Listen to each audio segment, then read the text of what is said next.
Welcome to the King Leo Show, everybody. I'm your host, King Leo. How's everybody doing tonight? We're starting on time again. I'm so proud of myself, man. I have defeated my nature. I have become a genius. I'm just on time now. I can't believe. I never thought the day would come. How's everybody doing? We got a lot to get through. It's a pretty crazy week on Piers Morgan, which is cool for us because we love Piers Morgan on this channel. How's everybody doing? All right. I think we're all set for 10 o'clock to start. All right, perfect. Let's get to it then. We start with our usual. Oh, before we begin, make sure you like, comment, and subscribe. Blah, blah, blah. Let me plug the Patreon here. Make sure that's in order. $20 a month if you're interested. Not very active yet, but we're growing, so I don't mind, man. We're on our way. Here we go. The Patreon, $20 a month gets you access to the Discord server. I'm gonna make the free version, as I've said. How you doing, Audio Vibes? What's up? But yeah. That's the Patreon. If not, you can join the YouTube, $1.99 a month. But as always, like, comment, and subscribe. Drop a like, drop a subscribe. It costs you nothing. It's free, and it makes everything better over here. How are you guys doing tonight? I'm smoking on that European pack, dude. Look at this stuff. The good nicotine pouches. I hate how the American ones are not wet. It's so annoying. All right. So I guess we got to start with the usual, which is Schizo Watch, because we live in an insane asylum.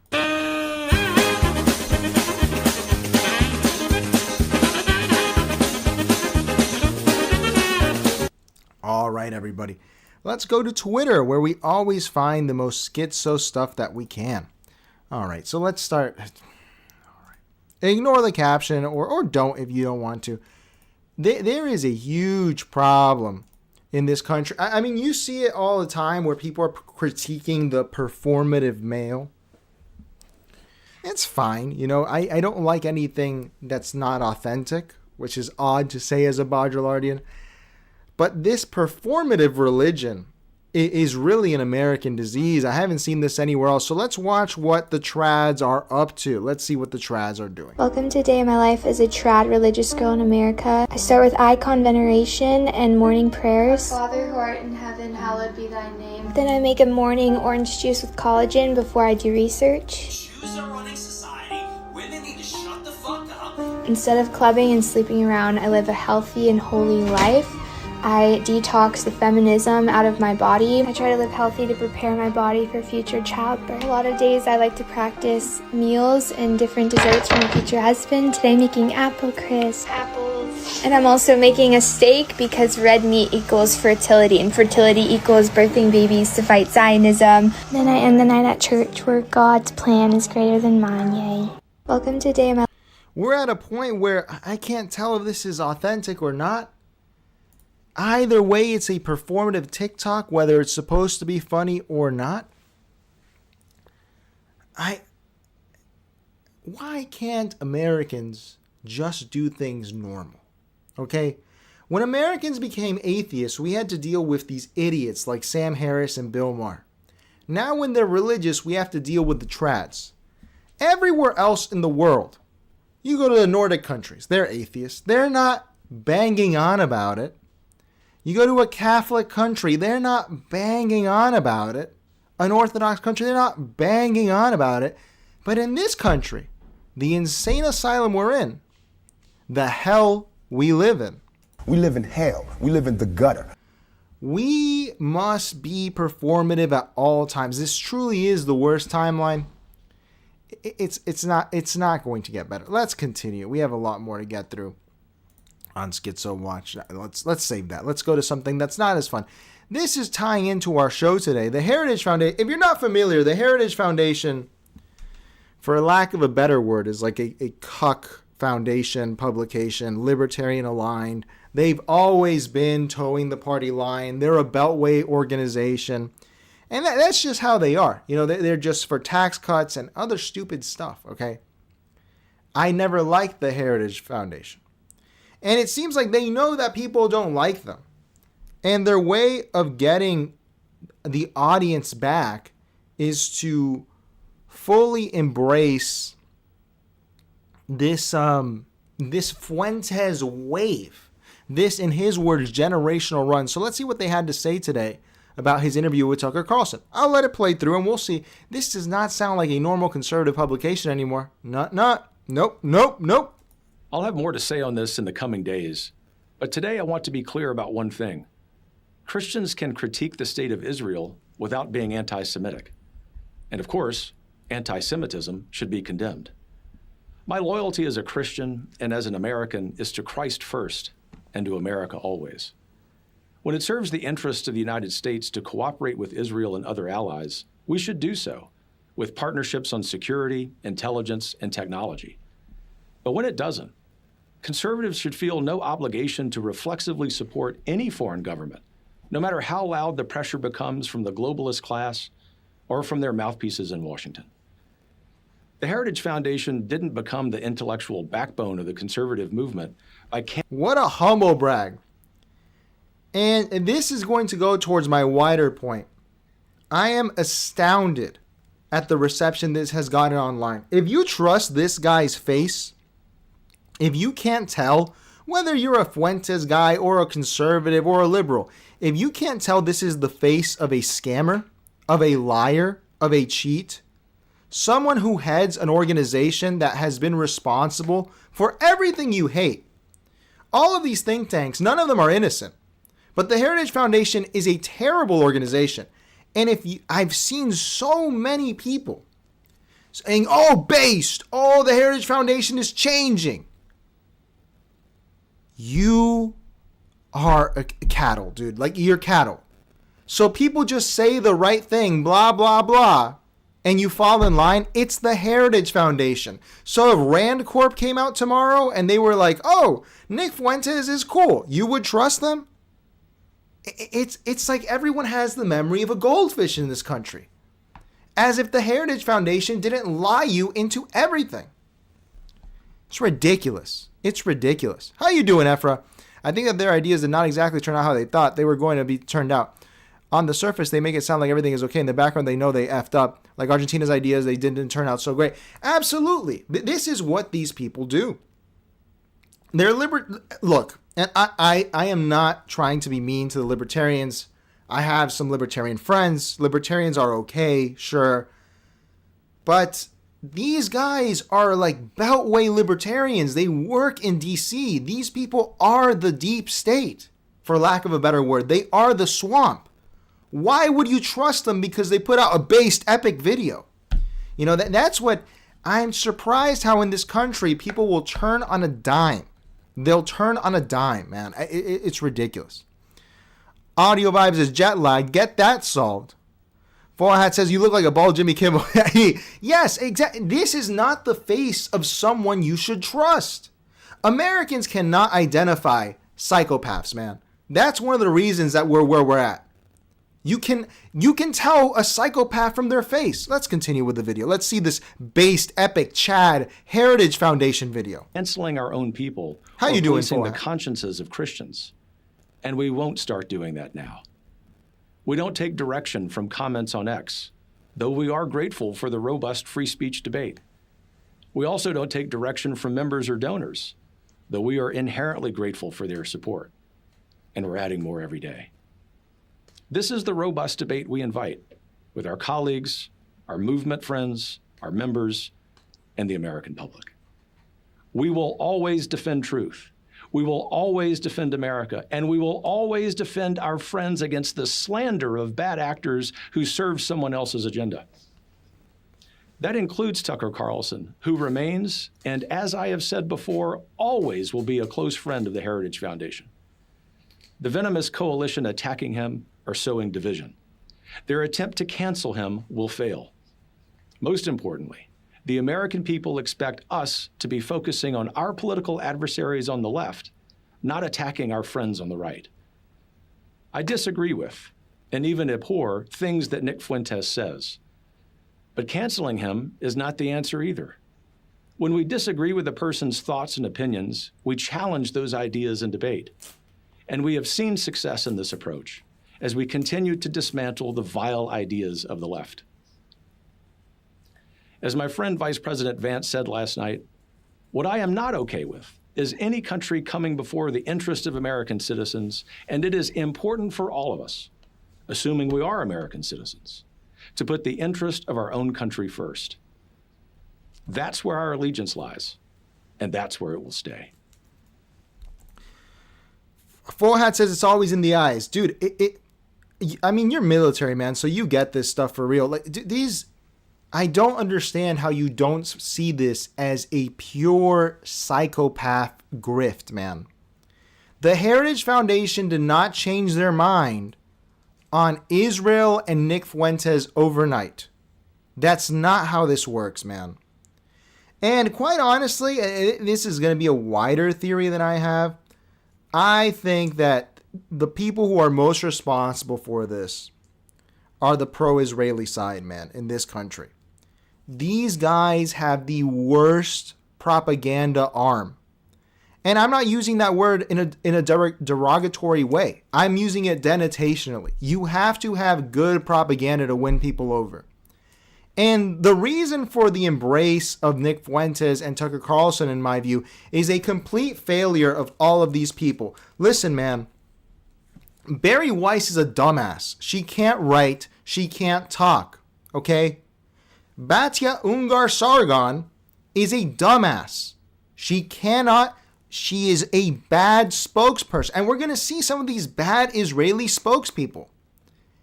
And these guys, man, they are responsible for this more than anyone. It's ridiculous. It really is ridiculous, man.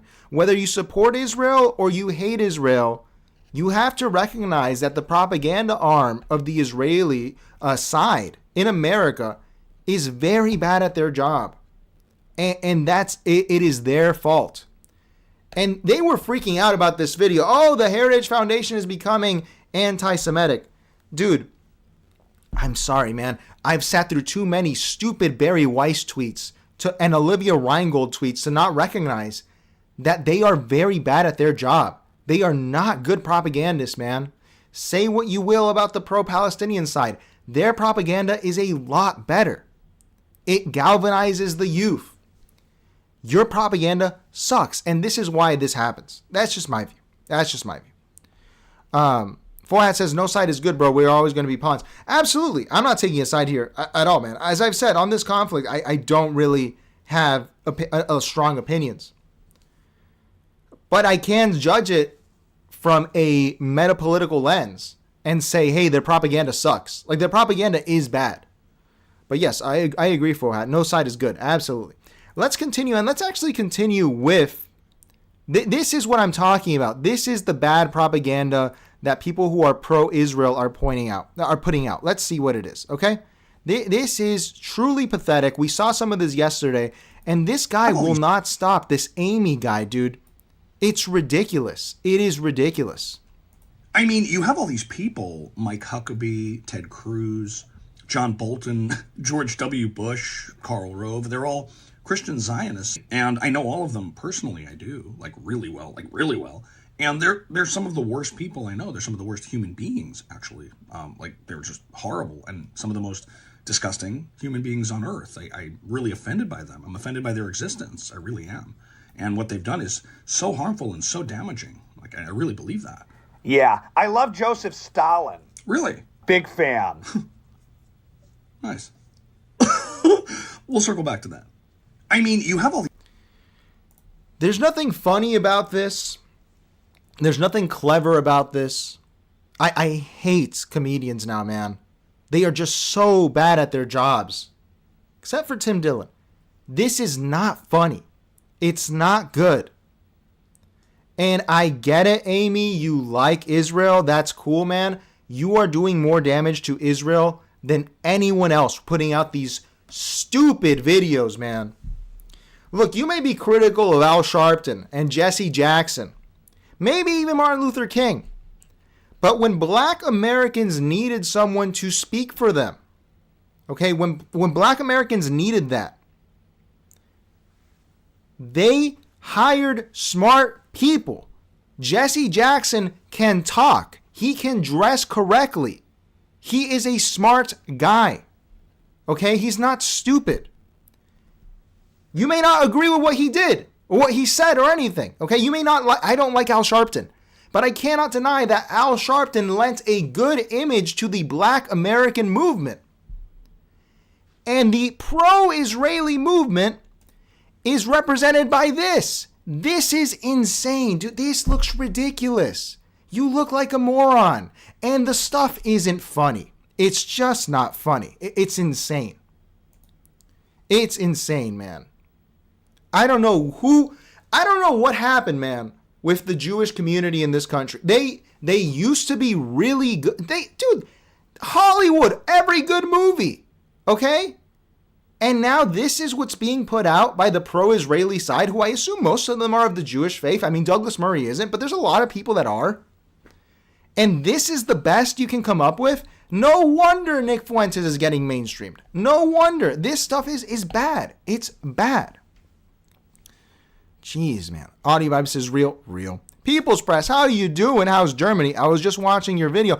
Thank you, sir.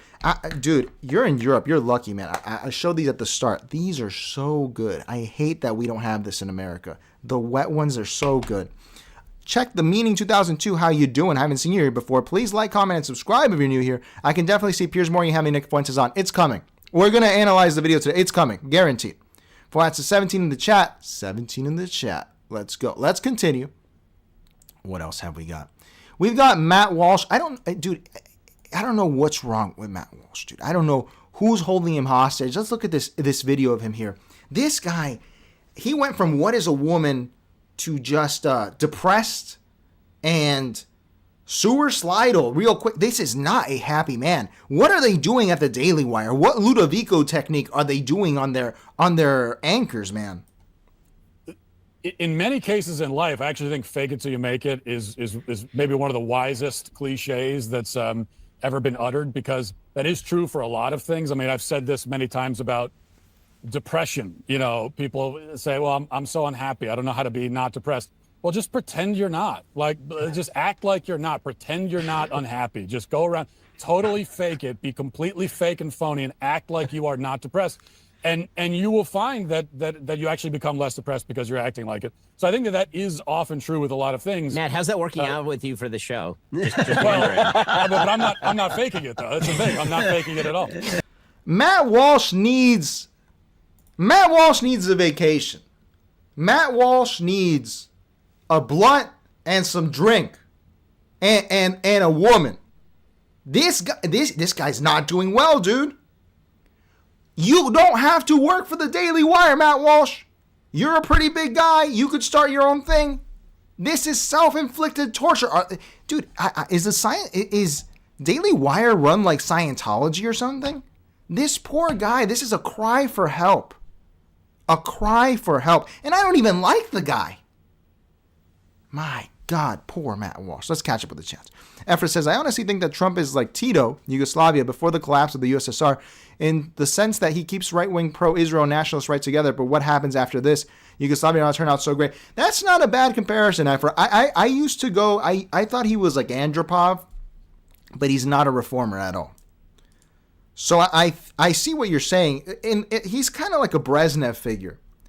And I don't think this can end up like Yugoslavia myself. I don't see it. I don't think Americans have the ability for it. But not to be denigrating, bro, but like the Americans don't have the test to do what the Balkans did. They really don't.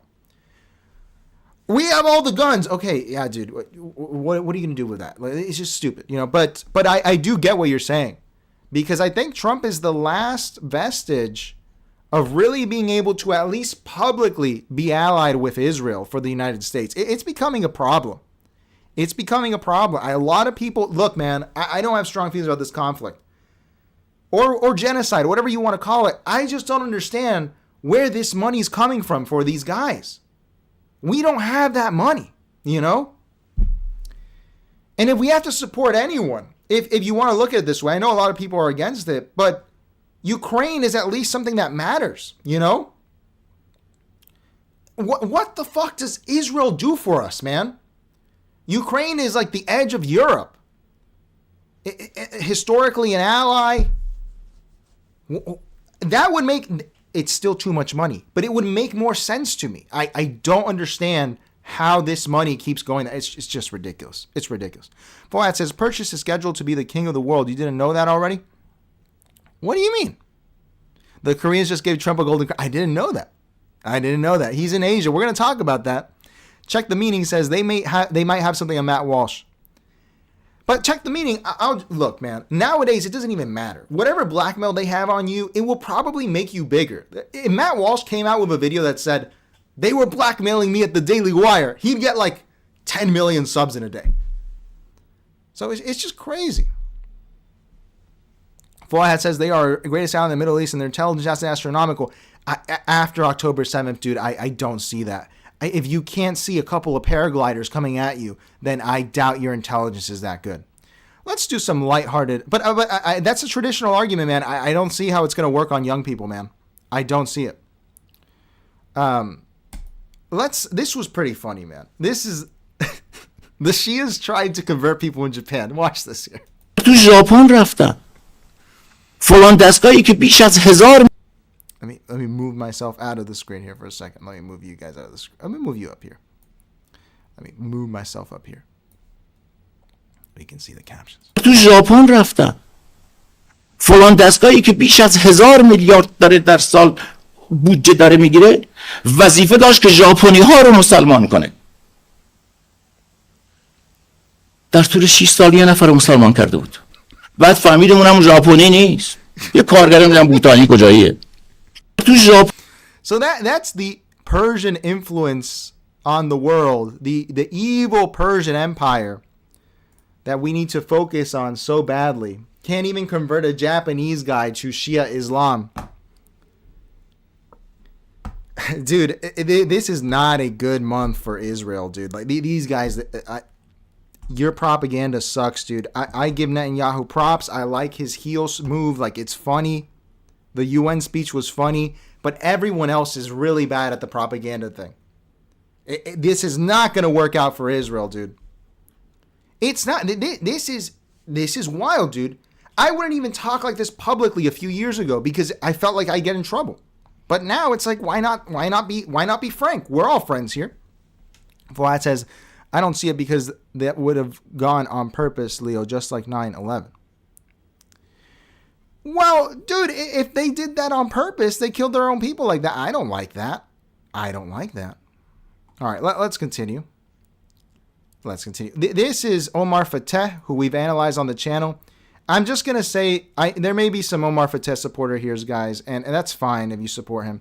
I'm just going to give you some fruit picker wisdom, some spick advice to the Somalians. Guys, you got to at least publicly integrate. Otherwise, you will be targeted. In private, do your own thing. It's fine. But I don't think this is going to bode well for Somalis when people are doing what Omar Fateh is doing here, man. Zoran did not speak in Hindi in his speeches. Sure, he did Hindi language speeches, but his campaign was in English. I loved his Spanish language video. He did not scare people. And as an ethnic, dude, and this is why I have to bring it up. As an ethnic, it's like we showed the picture of the young black guy yesterday who was saying, you guys are pissing the white people off, and I don't want to fight with them. And I know this is going to come back on every immigrant group. All right? And I don't like... Let's watch what Omar Fateh did here. And tell me if this is appropriate.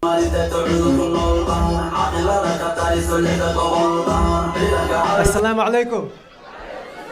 Assalamu alaikum. Somalia. Hiran State. Mawisle. Early voting hadda illa November 4. I need your vote. I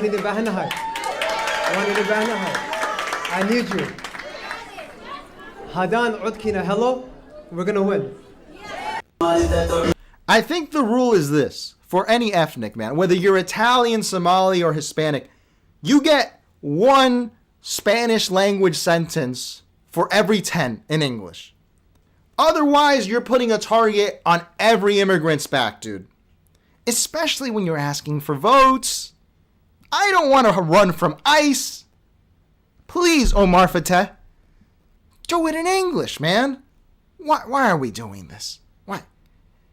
The politicians in Miami, they speak in Spanish. It's true, but that's internal. For the world, Mayor Suarez speaks in English, you know?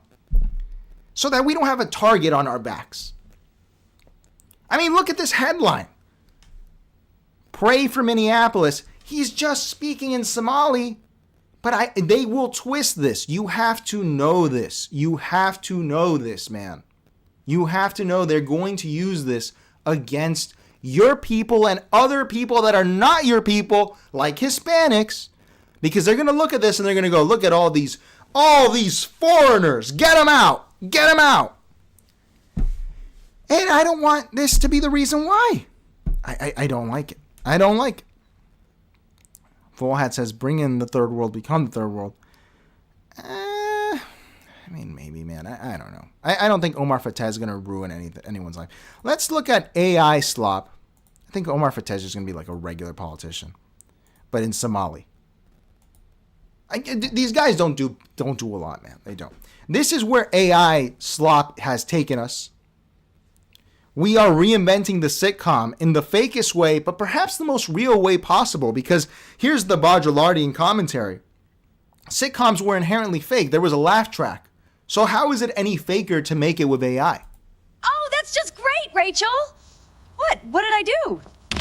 Pizza's here!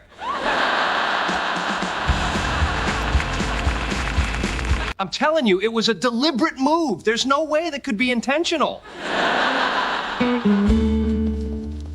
Oh, you guys are so funny. As there's some bricks to maybe and my ma and running house. This to me, I watch this and it's not insulting.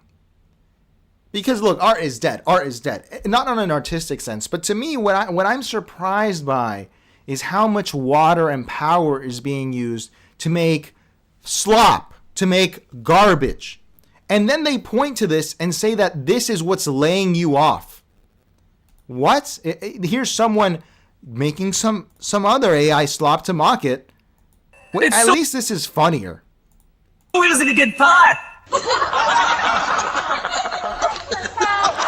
Is it strange how socks go into the washing machine as a pair and come out single?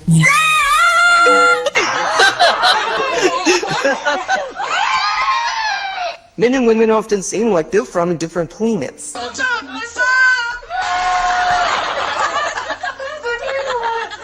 And I'm still trying to figure out what a TikTok is. This is what's laying you off, guys. This is why you lost your job. This is what AI is. Awesome.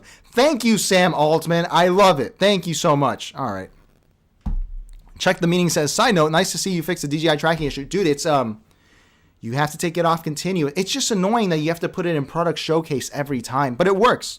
Thank you for getting me to actually look into it, man. If it weren't for you, I wouldn't have looked into it. Dude, this is some real hell world shit right here. This is some real. We live in hell. We live in the gutter.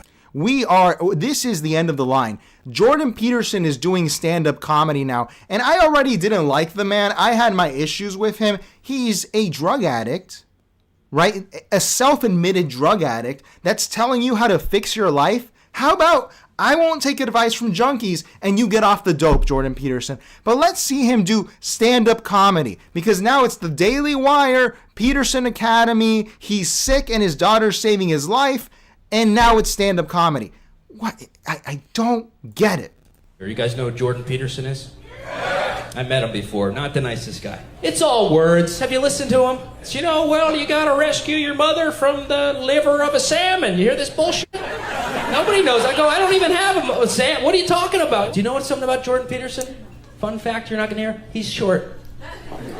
That's why, stand up straight with your shoulders back. Have you heard that? It's because he's a midget. And eat all the damn lobster. The guy's full of shit. How is this funny to begin with? Who's laughing at this? I'm not trying to be a Debbie Downer. I want to be entertained. This is not fucking funny. What is wrong with stand-up comedy, man? It sucks now. You know, he's absolutely fucked. No, he's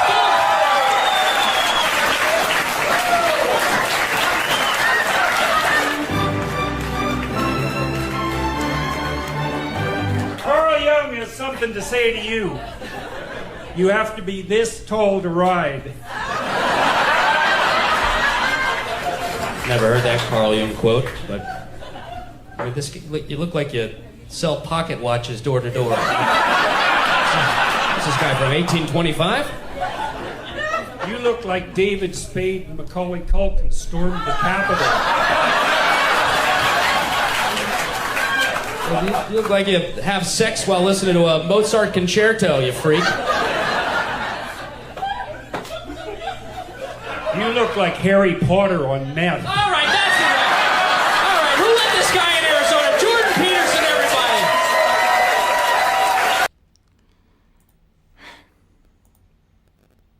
We live in hell. We live in the gutter. This is the end of the line. This is what Joe Rogan did this to us, man. Joe Rogan is responsible for this. Joe Rogan, you must repent for this, man. Jordan Peterson could have been an ordinary professor teaching psychology, and instead he's doing stand-up now. I can't stand it. If it's not stand-up, as Check the Meaning says, it's crying. It's crying and crying and crying about how they called him... What is it? Why does he cry? Because they called him dad or something? This man is just... Get off the dope, man. I don't... Oh my God, dude, we live in an insane asylum. We live in an insane asylum.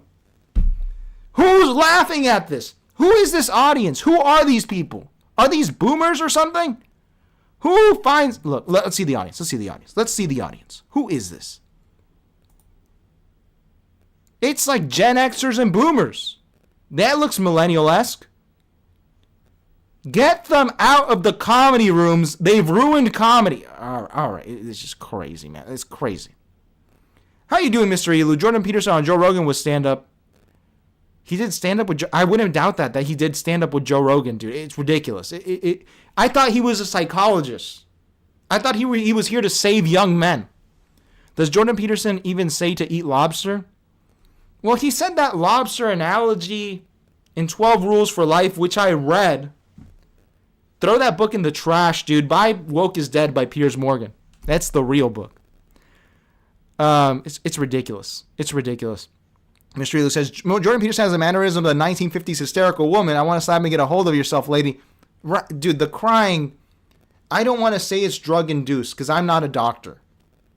But this crying is not normal, especially for a guy that's telling men to be strong. Vance says, EBT lobster and truffle butter with a side of Russian caviar always tastes better. Hey, man. Some people have to eat. They gotta eat. If you're on EBT, why not get that lobster? If you're on EBT, you should only be allowed to buy expensive food. How about that? It'll motivate you to hustle harder. Big brain take. Check the Meaning says they're laughing to be polite. Are they? Are they though, dude? I mean, look at these people. This guy looks hysterical. Let's see how he's laughing. I think you may be right because they're clapping. And if you're clapping, you're not laughing. It's clapter. It's not laughter. Mr. Elu says, Jordan Peterson talking about him not sleeping because of apple juice's comedy. It's Bill Maher's audience. This is Bill Maher tier audience. Yeah. But right wing or conservative. But yeah, I can't sleep because of the apple juice. It's terrible. It's terrible. We're in hell, dude. We're in hell. Here's more hell world. Here's what's coming for movies. For movies, all right? Lots of things.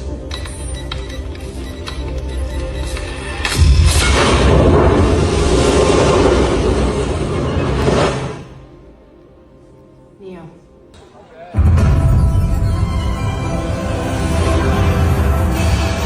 Everything is a schizophrenia simulator now, dude. I don't even want to watch any more of that. It's just terrible. It's terrible. It's terrible. It's just so bad. Let's watch this. At least these guys, some people might be offended at the word.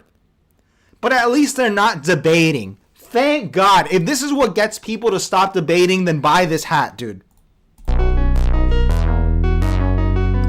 still her baby boy. But I can never be Joe. The Joe T-Rex, my pocket is 4 for 4. I'm still her baby boy. But I can never be Joe. The Joe.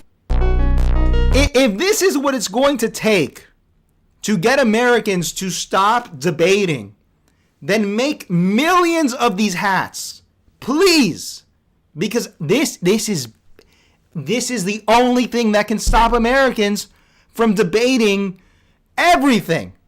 Who should be president at the coffee shop? It's ridiculous, dude. At least dude, we've had 2 days now of the most reasonable people being, of course, Piers Morgan. But besides that, like young black dudes. Are young black American dudes starting to like try to heal the country? Because if they are, please do it, man. If you're the only guys capable of it, just do it. If you can get these people to stop debating, thank you. Thank you. It's ridiculous. Fall Hat says, but don't feed the bears in the national forest because they will lose the ability to take care of themselves. Fall Hat, but if we gave the bears some Wagyu tuna, some Wagyu salmon, those bears might go to Goodwill, buy a used suit, and get a job because they don't want to eat the cheap stuff anymore. You know? EBT, you can only buy expensive food. Caviar. Once you're introduced to the finer things in life, you can't live without them. You can't live without them. The People's Press says only Neil Hamburger can save stand-up at this one. He's kind of funny. I agree. He's not bad. He's not bad. Check the Meaning says, so tired of debates. Thank you. This is the reason that Joseph Stalin, if you can hear me, please save us. Because Stalin didn't let people debate. Okay? I think you could save this country with like the conspiracy theory, putting half the country in FEMA camps. But guess what? They would be debating in the FEMA camp. Oh, you're from Ohio? That place sucks. Nebraska's so much better because the American mind is so rotted to the core now. It's rotted. Mr. Elu says this should be the Democratic response to MAG. I mean, if it works, man, if it works. Fly says it's not the fact that we are debating, but what we are debating, whether a man can become a woman, that should never even be considered for a debate. Nothing should be a debate, man. We should not have debates. We should not have debates. Check the Meaning says there's even a copycat Jubilee type channels. Dude, I believe you, man, because the debating will not stop. It won't stop. The only people allowed to debate, you should have to pay money to debate. You should be allowed to debate if you have a debate license. And it should be Piers Morgan, and that's it. Just Piers Morgan. Mr. Elu says debate perverts. And Ogre hates nerds poop. All right, man. I'll let that one slide, but all right, we're not going to let that one slide. One more, third time, and we're going to time out, my friend. Here's some more AI slop. This is what your children are watching. This is the hell world we're in.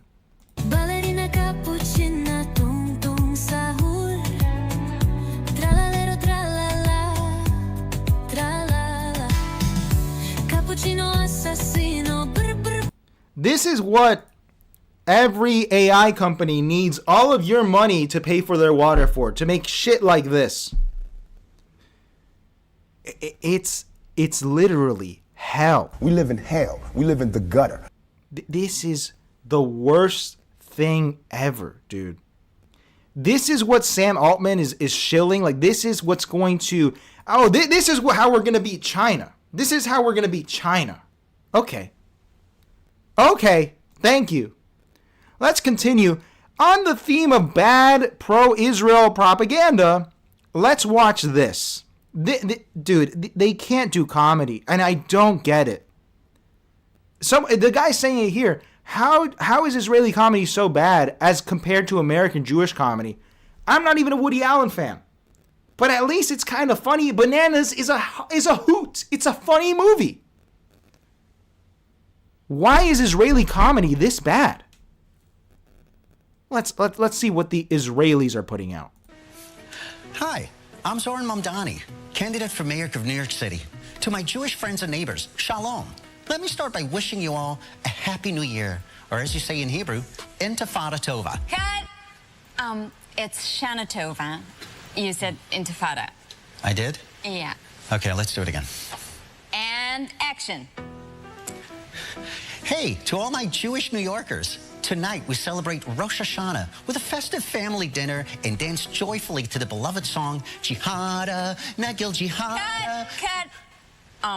I'm pretty sure it's Hava Nagila. Oh, of course.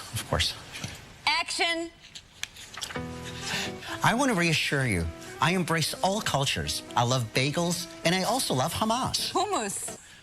Hummus. God. Action. Dear Jewish friends, I promise you, I will fight anti-Semitism. I think about the Holocaust every day, that horrible time when Jews were transported by trains to the concentration camps. And it always reminds me of how my aunt stopped taking the train because she was afraid to go with a hijab after 9/11. What? Vote for me, and together we'll make New York City better and safer for Jews from Islamophobia. I'm Zoran Mamdani, and I approve this massacre. Message.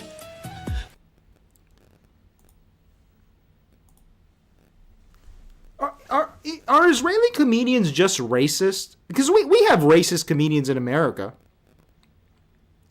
And some of them are kind of funny. You know, some of the racial jokes are funny. But this is just like low IQ racism. It's not funny. It's not good. Where are the laughs, man? And this is a sketch. Sketches are supposed to be funny. I dare to say that SNL is better than this, and SNL sucks. What is going on in Israel, dude? Where are the funny Israelis? I've met like 3 Israelis in my life. One of them was cool. The other were like, eh. I think I want to visit, dude. I need to see, is it really this unfunny? Because my Jewish friends are funny, dude. But I guess Israelis are not funny. All right. Thank you, Israel, for this hilarious video. Let's catch up with the chats. Check the meaning says, remember when debates used to be nerdy and now they're trendy? Yes. And they should be nerdy. They should be looked down on. That is my holy war, dude, against debate. If we can get people to stop debating, life will get better. Don't you hate, and it started like 10 years ago when they said that you can't go to Thanksgiving because you're going to debate your grandparents. I had never heard of that before. Who debates their grandparents? They're your fucking grandparents. Leave them alone. If you have a chance to enjoy your grandparents, I didn't have a chance to enjoy my grandparents. They were in another country. And then they died. If you have a chance to enjoy your grandparents, why would you fight with them about politics? What a stupid direction this country's going in. Flat says, so if you believe in no debate, you believe in total communistic control. I think there's some wiggle room there for him. Come on. Mr. Elu says they're trying to make us into subculture Tyler Robinson was into. Yes, they are trying to drive you to like discord, radicalization, total atomization, and that's why you got to get your guys together, your gals together, and go have a fun time on the weekends, man. Because you cannot be that isolated. It's not good for you. People's Press says, "Oh, I just sent this to you. I saw your comment with this, my friend. I had this queued up, but thank you." Mr. Elu says all the funny Jewish people came to America. I guess if that's what I'm getting from this, because this isn't funny. It's just racist. Full Hat says NYC is fooked. I don't think so, my friend. Mr. Elu says our Israeli comedians are worded. Dude, I saw one they did with Greta Thunberg, and that one was just crazy. It was crazy. Full Hat says that Israelis are not our enemies. The Israeli government is our enemy. Yeah, I would never claim that Israelis are the enemy. I'm sure I'm sure most Israelis are cool. Actually, no, 66% of the Israelis I met, because I've only met 3, and 2 of them were not cool. They were like boring and vapid. One of them was cool. He was like a guitar player. I got to visit that country. I got to see what's going on the ground. Have you been there? Well, I will be there. How about that? Check the meaning says, in my culture, you don't debate and argue with adults. Wasn't that every culture in the world, though? In my culture, either. There's children's talk and there's adults talk. And you go play with the kids. In Hispanic culture, you do not debate adults. They're adults. They're smarter than you by virtue of being older. You leave them alone even if they're wrong. I don't get it. Miss Ephra says, who the F debates their grandparents? But seriously, thank God my grandparents were not into politics. Right, why would you? They're just a couple of old people trying to spoil you. They're good people. Why would you do that?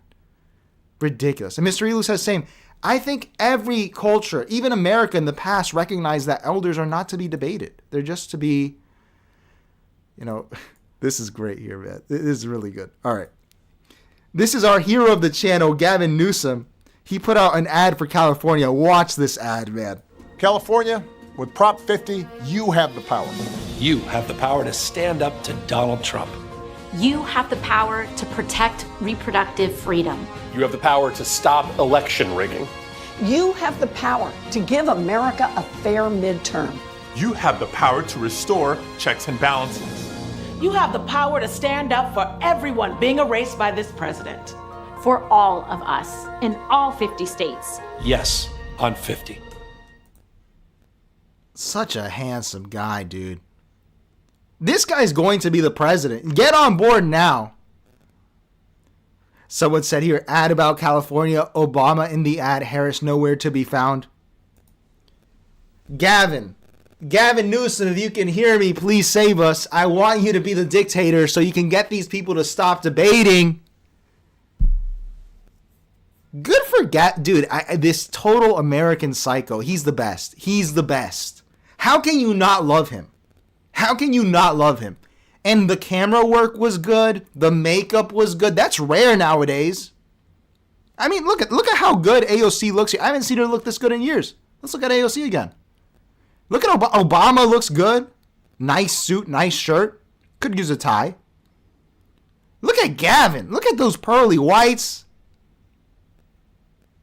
Look at AOC looking good. Like, she has not looked that good in years. Chris Murphy. Elizabeth Warren not looking crazy. Gavin, my man. Please fix America, my friend. Please. Audio Vibe says, my favorite sociopath, the greatest. Only he can save us. Only he can save us. Mr. Elu says, obviously what happened was bad, but the Nova Music Festival seemed lame. I have not been to a music festival in years. That must be a horrible way to die, right? I mean, imagine you're at a music festival, you're having a good time, maybe you took a little something, and then some guys come out of the sky? That must be the worst trip ever. I'm not even making light of it. I'm gonna suck. I'm not mad at the people who died. Why would I be mad at them? Fuad says, Harris nowhere to be found, Operation Arctic Frost. You're going to talk about that, Leo. What do you mean? What is that, sir? I did see the Bill Gates thing you mentioned, Fuad. That's very, very interesting. Mr. Yu says, Gavin Newsom seems like a debate pervert, too, because he forced a debate with Ron DeSantis. No, but Ron asked him for it, and Gavin was like, why not? I'm going to win. And he decimated him. If you get challenged to a duel, I won't fault you for taking it, you know. Mr. Elu says, AOC looks hot. She does look good. Mr. Elu says, Elizabeth Warren not looking Native American. She does not look Native American here. This poor lady, dude, she's a smart lady. I hate everything's here. How are you doing, man? How's New York? Cool it with the anti-Semitic remarks, Leo Gavin Newsom. I've never said anything anti-Semitic in my life. Let's continue. We have Michael Knowles fighting with our favorite closeted senator. I won't make the accusation. That's a low blow. Cory Booker. This is the outcome of debate culture. You have Michael Knowles in Congress fighting with Cory Booker. This is the end of time, dude. We're in hell. We are in hell. Michael Knowles should be working at a private equity company, taking people's jobs away. But instead, he's debating Cory Booker. It's crazy. Let's see the chats here real quick. I did not see that comment, Mr. Elu. Which comment is that about Van Latham? I want to know. The People's Press, I don't understand. Do you just like Gavin Newsom because he's good at politics? Because his policies don't seem to exist, to be honest. That's what I love about him, because he's just a psycho, dude. A psycho. That's the greatest thing. If you have a look, if I have to make a choice between a politician who's a psycho that does not respect me, that says shut up and sit down and listen, I will sit my spick ass down and listen. These politicians that try to get me involved, maybe. But most likely, no. I want someone who says, I'm in control here, buddy. You can back up. Go make some bread. And American Psycho will do that for us, Gavin Newsom. Let's watch Michael Knowles streamed on Daily Wire Plus. How beautiful. I think Senator Booker made a good point just a moment ago when he said we have to self-examine. We have to be introspective. And, I can't help but think of a line today. Jay Jones has the vision, commitment, and integrity to keep families safe and make sure every Virginian gets a fair shake in the justice system. I'll be working every day to ensure Jay wins this race. That's the endorsement of Senator Booker for a man who would seek to be the Attorney General of Virginia. This is a man who, if people have not been reading the news, has called for a Republican to be murdered, for his children to be murdered, for the children to die in their mother's arms in order to persuade the Republican to change his policy views, and a man who says that he would urinate on the graves of multiple Republicans. Senator Booker, in this spirit of introspection, is standing by this endorsement. So I suppose I would invite, perhaps I should have looked, because Senator Booker has left the room, and I think I can guess why.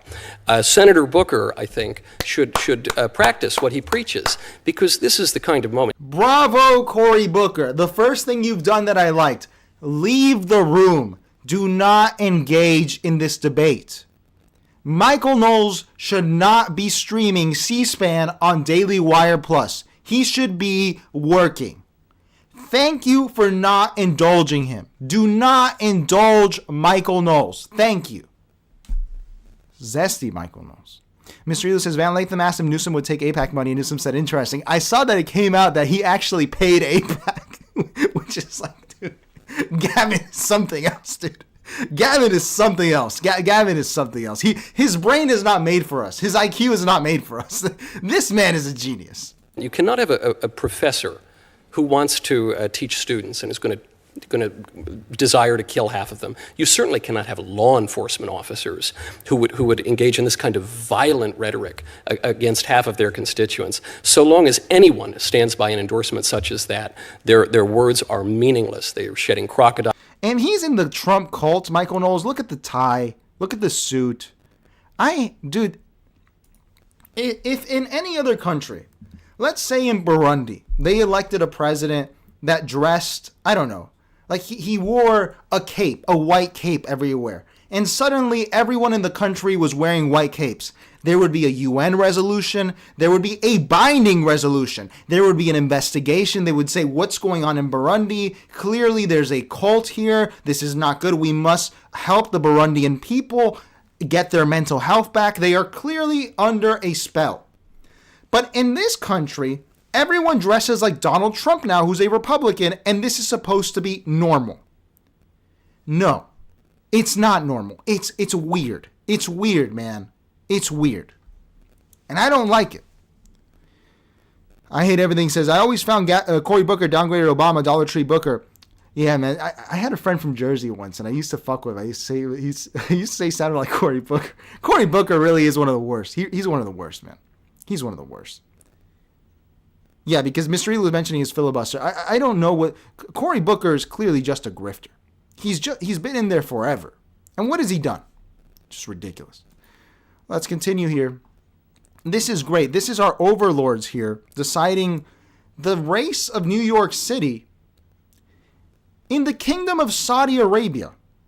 Let's watch our genius Bill Ackman here, what he's got to say. New York's been very good to me and my family. Been New York City residents for over 100 years. And it's the most important financial capital in the world. And I think there are having a socialist mayor, I think, would be catastrophic for New York. While he's correct, as we saw from the survey, affordability is the #1 issue, actually, for many people in New York City. He's correct on the issue. but he's incorrect on the solution. All right, so who's going to win the mayor election? I actually think we have a shot of Cuomo winning the election, but we have to have everyone on this panel tell everyone who works for them to show up on election day or before. It's a critically important election for New York. New York's been very good to me. Bill Ackman is in the capital of Islam, disavowing someone who he has called a jihadist, an Islamist. He's telling Americans how to vote and to not vote for a Muslim in the capital of Islam, in the kingdom of the two holy mosques, where the king is the custodian of them. Our elites have lost their mind, dude. They have lost their damn minds, dude. This is crazy. It's crazy. It's crazy. Mr. Lilo says, Cory Booker made up a black friend named T-Bone. Dude, that was like, what was it, 10 years ago? That was, I remember that was hilarious. You can't stick him anywhere, though, because he really is like a spineless guy. He's just like a jelly. You can't really pin him to anything. But yes, I remember that. And he dated Rosario Dawson for like a month. Cory Booker's a mysterious man. Everything says, I want my politicians to be wearing capes at this point. I'd vote for that. Hey, man. At least they should just come out in professional wrestling gear, which goes to one of our next schizo posts.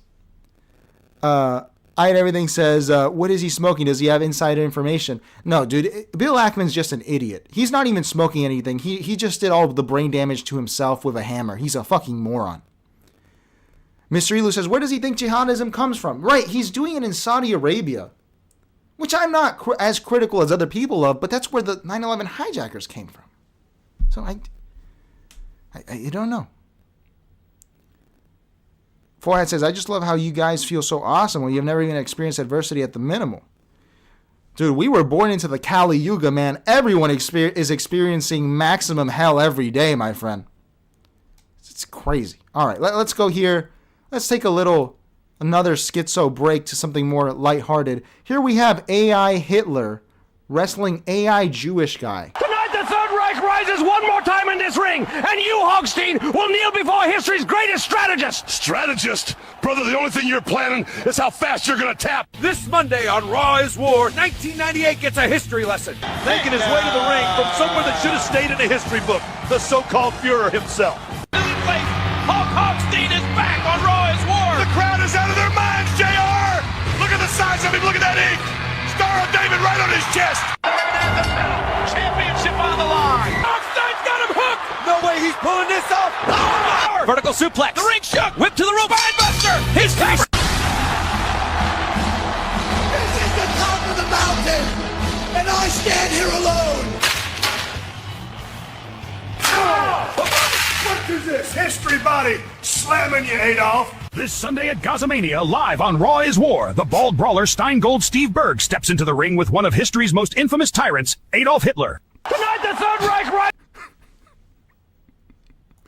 That's what you're paying for, folks. That's where our money is going. This is where our money is going. This is what all the water in the world is for. For Sora to make this. Thank you, Sora. Let's let Pac do the talking. We live in hell. We live in the gutter. We are lost people, man. In the words of George Floyd, this young generation is totally lost. Everything says, this must be the Hebrew Hammer from yesterday. Randy Fine. They should do AI Randy Fine versus Hitler. That'd be pretty funny. Mr. Elu says, this looks like a scene from Gen V. I have not seen that one, man. I only saw up to like season 2 of The Boys. It was pretty funny. I don't know. TV shows are hard, you know. My producer's sending me a note here, guys, really quick, because we were talking about Bill Ackman. Yeah, so Ackman told his fellow financiers to make their slaves, their workers, vote the right way to stop Zoran. So we have a billionaire holding his slaves hostage, his workers.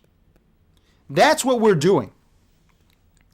Bill Ackman controls so much capital, so much employment, and now he's decided that should be illegal. I bet it is illegal. You don't get to tell your employees how to vote. That's insane. That's insane. But Donald Trump has eliminated any semblance of financial regulation, so it doesn't matter anymore. I think that's literally illegal if you're the head of a company and incentivize people to vote some way. Because, okay, he's not paying them to vote, but he's paying them. And you're telling them how to vote. Is that not an implied threat? Crazy. Here, I thought this was pretty funny. This is Nick Fuentes embracing the channel's hero, Joseph Stalin, edited. It was December 18th. I remember because that's an important thing. And that's I'm a fan. You're a fan of Stalin's. Mm-hmm. Always an admirer. But we don't need to go into that, I guess. Let's, okay, let's get back. We'll circle back to that. It was December. I always thought he was a Hitler guy. And for the final bit of Schizo Watch, we have to look at J.D. Vance. Remember, this is next in line for the presidency. Donald Trump is in Asia right now. He might as well be president. But he had to comment on a streamer, Hassan, shocking his dog. Let's see what our vice president is using his salary that we pay for on.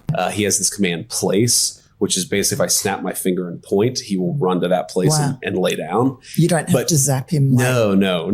Hassan. Not like Hassan Piker. No. Wasn't that disgusting? No electrocution of dogs here. How disgusting is that? What does that tell you about a person? Well, I think it tells you that they're not, that they're bad people. Yes. If you can actually cause suffering to an innocent animal, you're probably the kind of person who doesn't worry about suffering in people as well. Yeah. And that's been my experience. If you mistreat dogs, that's almost 100% sign that you're going to be a really terrible person. So it's one of the ways, we really sort of test people is if Atlas responds well to them, if they like Atlas, we know they're good people. But you can tell if somebody's really mean to animals, it's like the Jeffrey Dahmer thing. Yeah. Like every serial killer ever has actually been really bad to animals. That's sort of how they started. He has this command place. Thank you, J.D. Vance, Yale graduate, vice president, and also the dog whisperer. Thank you, J.D. Vance, for taking time out of our days, out of our salaries to explain to us how to take care of dogs. Thank you. Look, man, I don't like Hassan Piker either, but I don't like J.D. Vance either. I might as well let them fight. Let's catch up with the comments, and that will conclude Schizo Watch.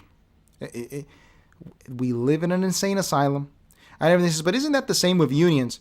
Look, unions, sure, it may be a corrupt system telling people how to vote, but that's like an old system, And it's wrong, sure, there's an issue with it. But when it's a billionaire telling his employees how to vote directly, that's where I get a little uncomfortable. That's why, come on, dude. But I get what you mean. It's kind of the same thing in principle. But the unions, it just feels like older, It's like 100 years old. It's always been that way. Now what? Elon Musk is going to say, hey, if you work at Tesla and you don't vote for Donald Trump, you're going to Tesla jail. How about that? Full Hat says, but you guys are not fully aware of the repercussions of what you're about to do. What are we doing, man? Mr. Elo says, why the fuck does he know about Hassan Piker? I don't know, man. This is our vice president commenting on a Twitch streamer. And the People's Press says, J.D. Vance is on the same level as Hassan, apparently. Yeah, he might as well be a Twitch streamer. You're right, if he's doing this. He might as well. Audio Guy says, this is insane. I agree. Mr. Elo says, is Atlas named after Atlas Shrugged? I wouldn't be surprised, man. These people are that corny. JD loves him some curry, so I'm taking JD's side on this. All right, I ate everything. All right, everyone. Maybe not. We're going to find out next. That concludes Schizo Watch.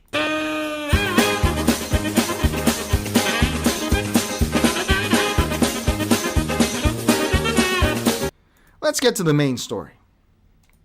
So first of all, I am vindicated on the Erika Kirk question. I said this the week after Charlie Kirk died. I said she did not love him, and I said she was an evil woman.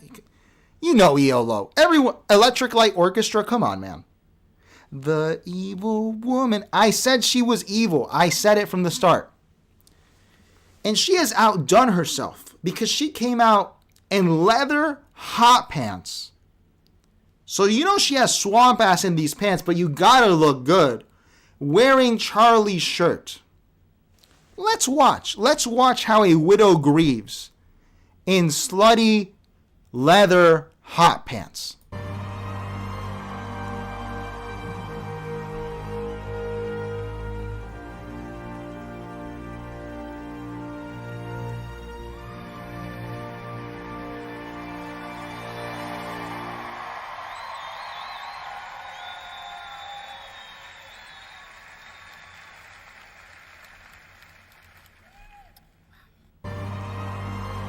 What is the excuse? Hey, Erika Kirk defenders, which there were so many on my video about her.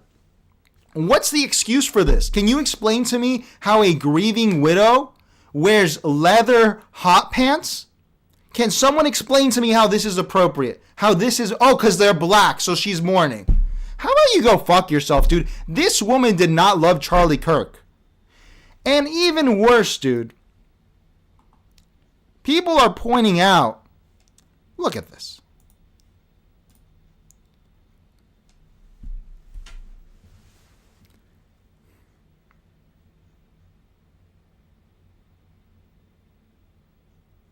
Can you see where the hands are?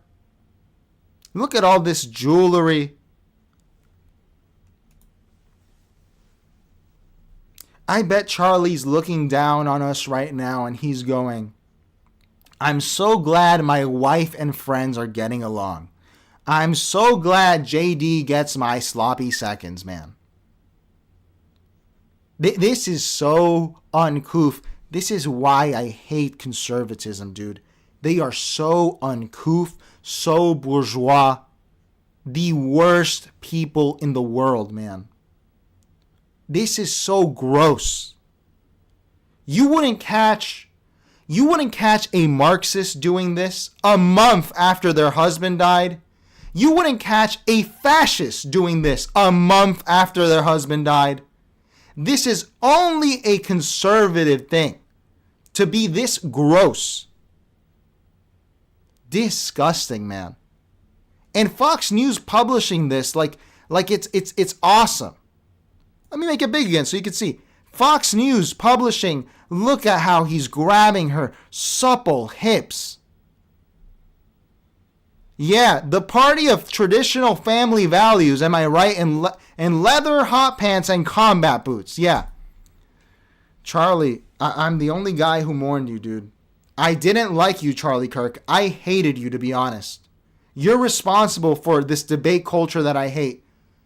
But goddamn, dude, your wife hated you. I feel for you, man. This woman could not even wait a month after you died to start touching up on the vice president. What a disgusting woman, man. What a disgusting woman, man. Evil woman. And, all right. It's just crazy. And we're going to watch because, as I said, our vice president, next in line for the presidency, the guy who is the president while the president is gone, okay? Also, remember, Erika Kirk posted Go Ducks like a week after her husband died. She does not care about him. She does not care. She was thinking about sports and dick the whole time. That's what she was thinking about. What a disgusting woman. Gross. Gross, dude. Gross. Anyway. So, our president is in Asia negotiating a trade deal. The next in line for the presidency is the vice president, J.D. Vance. What is J.D. Vance doing right now? J.D. Vance, I'm not even kidding you. I'm not kidding you. Is literally debating college students to honor the legacy of Charlie Kirk. This is, dude, she hated him, man. And I'm sorry, I'm still thinking about Erika. What a disgusting person. What a truly gross person. But no, our vice president is wasting his time debating college students. That's what he's doing. That's what he's doing. So let's see a highlight, and then we're going to watch a little bit of the whole thing. Because it's just terrible. Let's catch up with our chats. Audio Vibe says, JD Vance divorce incoming. I can see it. I can see it. Mr. Elu says she did the same thing with Trump. Yes, she was flirting with Trump. Absolutely. It was gross. It was gross. Absolutely gross. Mr. Elu says, I got to admit, Erika Kirk is hotter than Usha Vance. Well, I think JD Vance is admitting that too. Candace Owens more and Charlie Kirk better than Erika Kirk. Absolutely. I got to disagree with you on that, Leo. Marxists are in open relationships with still mourning with each other's lovers. Look, man, but if you're living a different lifestyle, all right. But like, dude, I don't think Stalin would come out a week after his wife died and grab a woman in hot leather yoga pants, you know? Malice were polyamorous. Yeah, guys, but come on. I just don't think it's the same thing. All right.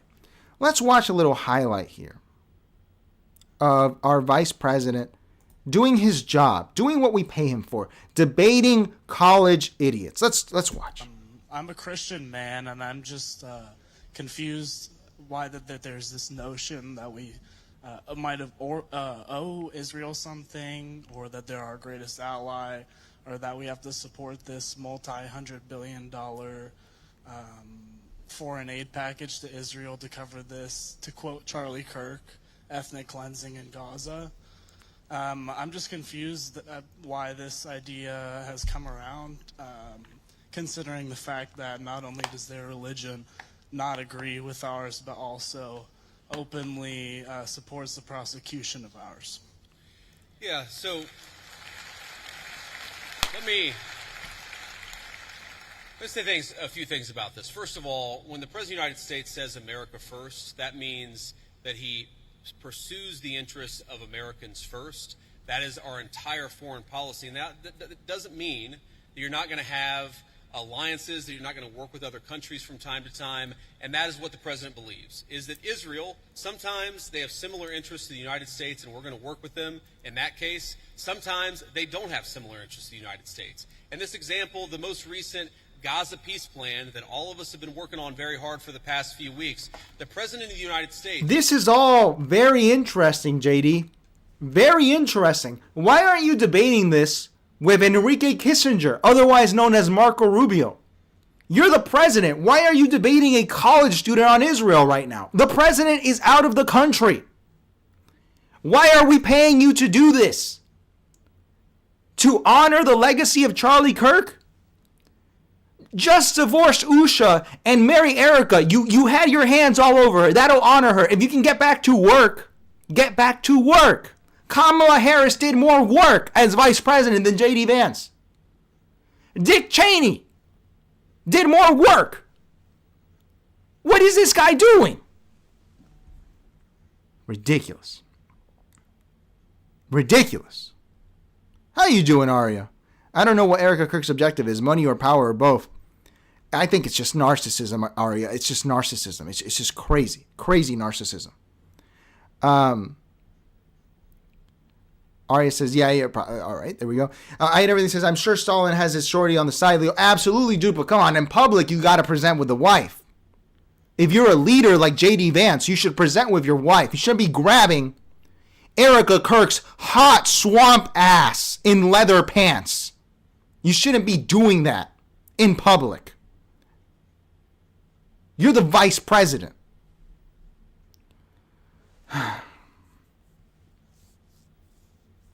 She's more conservative than Charlie Kirk, says Arya. I don't think so.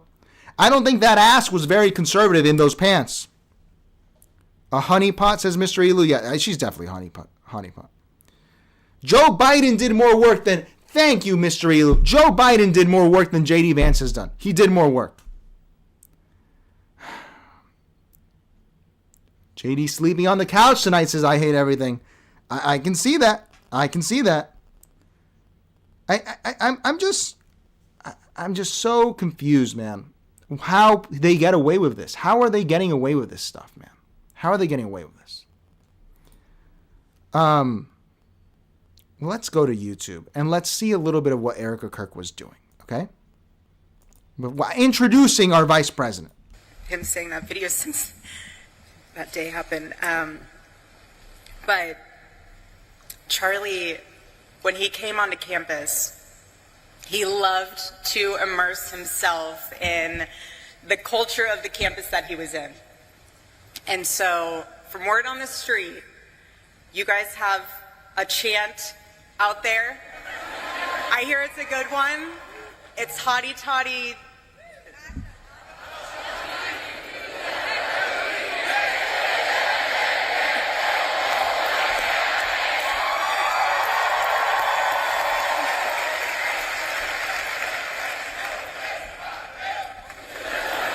Her husband is dead. He got his neck blown off, and she's leading a chant, a college chant. I love it. I love it, but it's a tremendous honor and blessing to be on stage today, and this is what Turning Point USA is all about. This is what the future of our country is all about, and I want to thank you all also on a personal level for all of your prayers and all of your support, not only for our family, but for the Turning Point USA family, which includes all of you, especially those that are students, a part of the Turning Point USA chapter at Ole Miss. So I love you guys, truly. This whole, you guys have no idea how helpful it is to have all of you in my life, because you help me feel even more deeply connected to my husband. And I thank you for that. I thank all of you for that.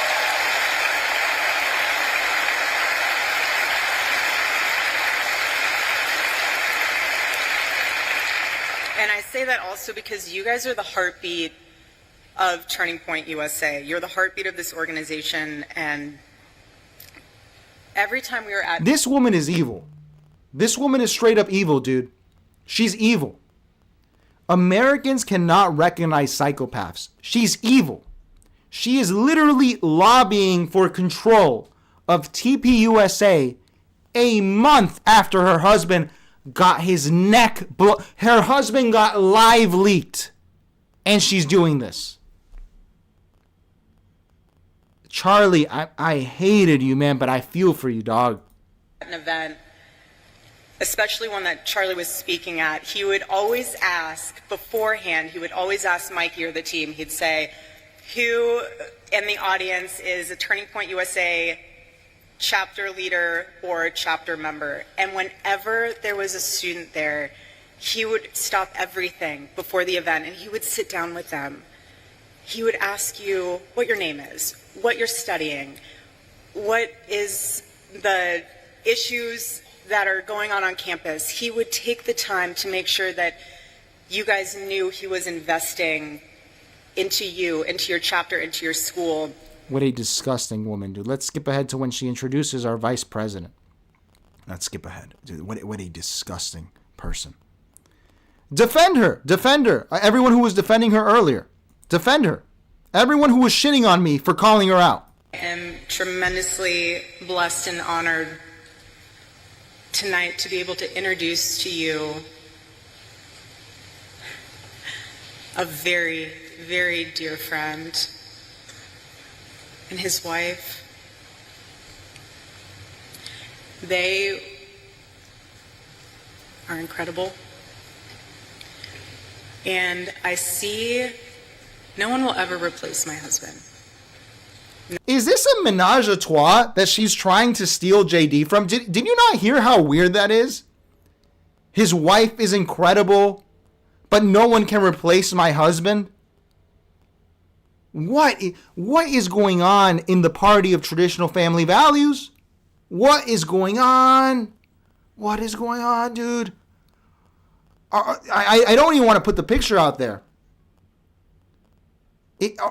Is JD hitting them both from the back or something? This is gross. Gross, gross, gross. And it's not my fault because she's saying it. No. But I do see some similarities of my husband in JD and Vice President JD Vance. I do. And that's why I'm so blessed to be able to introduce him tonight, because he understands the fight that we're up against. And he can articulate that in a way that transcends race, that transcends demographic backgrounds. Transcends your thong. He's an amazing man. So please help me welcome to the stage Vice President J.D. Vance.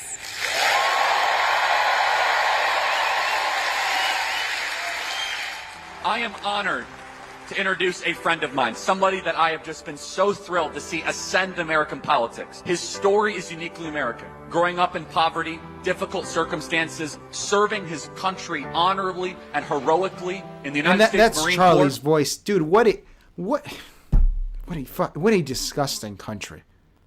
We live in hell. Let's catch up with a chance. I had a teacher back in the day that said women tend to move on easier than men. That may be true. I hate everything. Look, it's fine. It's fine if that's the case. But you have a public responsibility in politics, right? Richard Nixon was crying his eyes out, bawling when Pat Nixon died. A little bit too emotional for me, but it's better than this. It's better than this. People used to have respect, dignity in public. Mr. Elu says, I think the only defense of her was that she forgave the shooter. You do not forgive. Dude, I've known many Catholics in my life. Catholics care about forgiveness. When someone kills your family member, that takes years to forgive. She forgave him in a week. I can't buy that, Mr. Elu. I can't. Mad Marlowe, I haven't seen you here before. If you're new here, like, comment, and subscribe. Liking takes half a second. Subscribing takes half a second. And it helps us keep making good content like this. We just got to 1,000 subscribers. I wonder if she's wearing blush. She's wearing makeup. She has the Botox in, the filler, everything. Just disgusting. Everything says, gotta respect JD's game, curry and potato salad. I think JD just hates Hispanic women. That's the reason that he hates Hispanics, man. Mr. Elu says, gotta give it to Nixon. He loved his wife. Exactly. Even if he didn't, let's say he didn't love her. He presented like he did, because that's all that matters, is presenting. And using Charlie's voice, that might as well be AI, as you cuck the second lady out of her husband. Being an America First champion in Congress and somebody who I know will bring this vision to make America great again. Join me in welcoming J.D. Vance, everybody.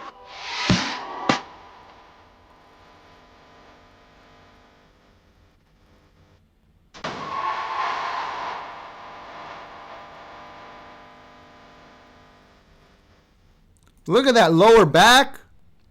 Might as well slap her ass, JD. Might as well. Show her some good old family values, my friend.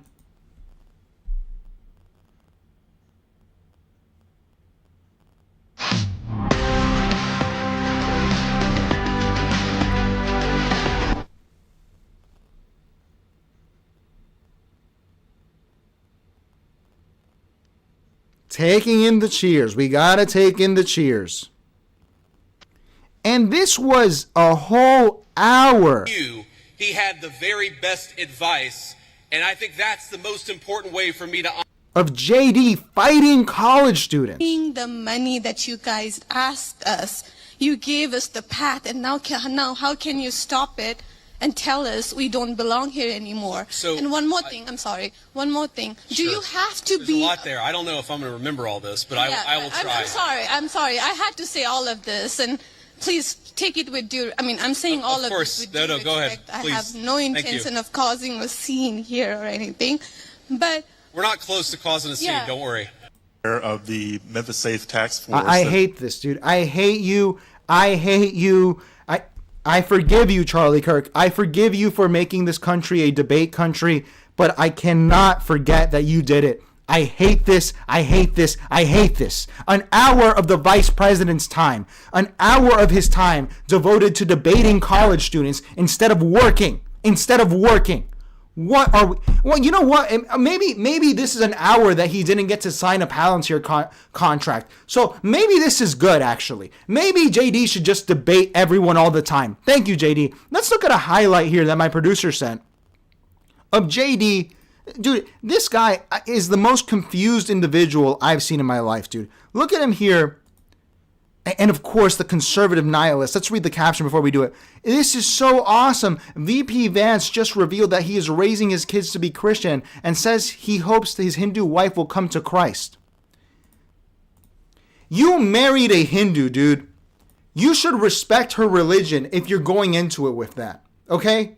If you didn't want her to be Hindu, you would have forced her to convert. Everyone else does this. This guy is so confused. There is no real JD Vance, bro. JD Vance is like a put together in a lab. This doesn't make sense. It does not make sense. If I'm going to marry a Baptist, damn right she's going to turn into a Baudrillardian postmodern Catholic before we get married. I'm not going to pray she gets to find the word of Baudrillard and Christ and the Pope. She's going to convert. I'm not going to publicly humiliate my wife. Let's watch him publicly humiliate his wife. And yes, my wife did not grow up Christian. I think it's fair to say that she grew up in a Hindu family, but not a particularly religious family in either direction. In fact, when I met my wife, we were both, I would consider myself an agnostic or an atheist, and that's what I think she would have considered herself as well. You know, everybody has to come to their own arrangement here. The way that we've come to our arrangement is she's my best friend. We talk to each other about this stuff. So we decided to raise our kids Christian. Our two oldest kids who go to school, they go to a Christian school. Our 8-year-old did his first communion about a year ago. That's the way that we have come to our arrangement. But thank you.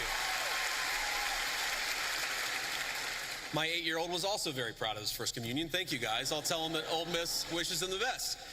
But I think everybody has to have this own conversation when you're in a marriage. I mean, it's true for friends of mine who are in Protestant and Catholic marriages, friends of mine who are in, atheist and Christian marriages. You just got to talk to the only advice I can give is you just got to talk to the person that God has put you with, and you've got to make those decisions as a family unit. For us, it works out. Now, most Sundays, Usha will come with me to church. As I've told her, and I've said publicly, and I'll say now in front of 10,000 of my closest friends, do I hope eventually that she is somehow moved by the same thing that I was moved in by church? Yeah, I honestly do wish that, because I believe in the Christian gospel, and I hope eventually my wife comes to see it the same way. But if she doesn't, then God says everybody has free will, and so that doesn't cause a problem for me. That's something you work out with your friends, with your family, with the person. Usha, get a divorce lawyer, girl. Usha. You are being taken for a ride. You are being taken for a ride. This poor woman, man. Let's catch up with the chat. Mr. Elu says, it is pretty sus to forgive that fast. Trump is more normal about hating his enemies. Yeah, Trump at least is just like a guy who holds grudges. I can respect that. I get it. But the fake forgiveness is what I can't do. JD Vance definitely getting a divorce. Usha should get the divorce, man. He does not love that woman. He does not. Java Jetson says, give JD a little slack. His mom was a drug addict. Hey, you're new here, Java. Like, comment, and subscribe, please. No, I can't, man. I can't. This guy he is a power-hungry weirdo who cannot even respect his... If you don't respect your wife in public, I don't want anything to do with you. You never disrespect your wife, your partner in public. Ever. Ever. Ever. The old ball and chain. I hate conservatism. Traditional family values, and everything you do is a joke about your wife. Mr. Elu says, will the real JD Vance please stand up? We need a Slim Shady track. Evan says he's just recolonizing in the sheets. That's his cope, I guess. Mr. Elu says he also threw his drug addict mom under the bus in Hillbilly Elegy. Yeah. I don't like airing dirty laundry, and I think that Americans used to not do that. I thought that was an Anglo value to not air dirty laundry, but I guess it doesn't matter anymore. People's Press says, I see the symbolism in the video. They made the TPUSA logo go full circle instead of half for this event, which is symbolic of how debate culture is never ending cycle.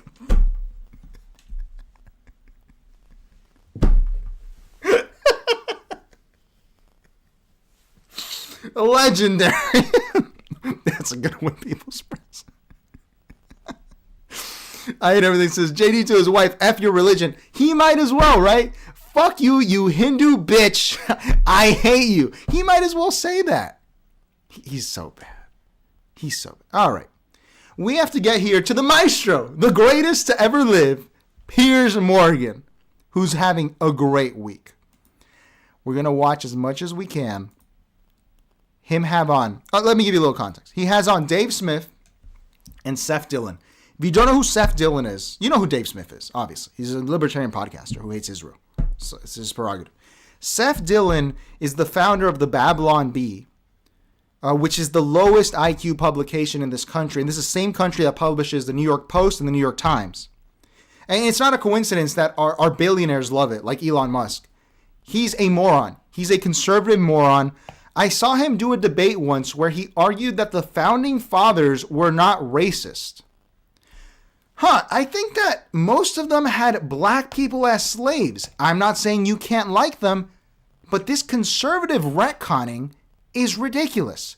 Of course the founding fathers were racist. And that's fine. That's fine.